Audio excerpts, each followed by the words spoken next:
Meet Ryan and Kayla, both 29, both saved up $50,000. That's where the same stops.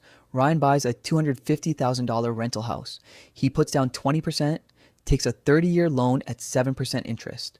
He rents it out for $1,850 a month. His mortgage payment is $1,330. On paper, that's $520 a month in profit. Kayla takes her $50,000 and puts it into an index fund.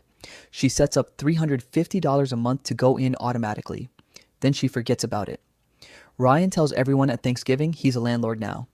Kayla's uncle asks what she's doing with her money. She says, index funds. He nods and goes back to eating.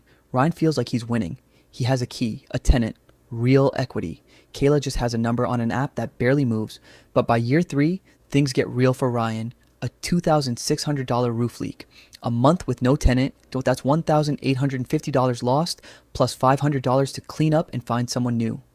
Property taxes, insurance, a broken water heater. His real profit, after everything, isn't $520 a month. It's more like $80. He didn't lose money. He lost the idea that this was easy. And now he spends his weekends fixing things instead of relaxing. Kayla's money is still growing quietly. About 10% a year, plus her monthly deposits. No phone calls, no stress. Just slow, invisible growth. Here's where it gets interesting. By year 10, Ryan's house is worth about $340,000. He still owes $165,000, so his equity is about $175,000. That's real money. That's the power of using the bank's money to grow your own. Kayla's account is worth about $170,000.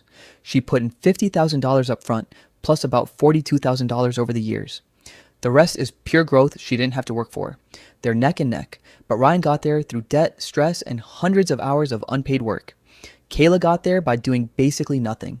By year 20, Ryan's house is worth about $480,000. His loan is paid off. His equity is close to $500,000. That's solid.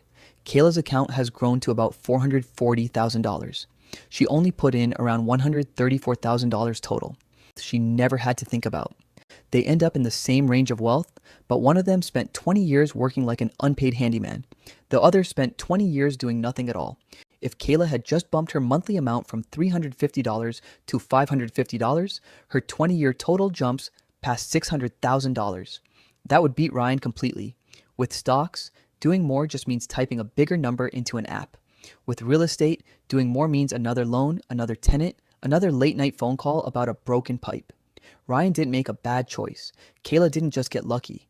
They both believed the easy version of the story. So, next time someone tells you real estate always wins or stocks always win, ask them one question. Did you count everything? Because that's the only answer that actually matters.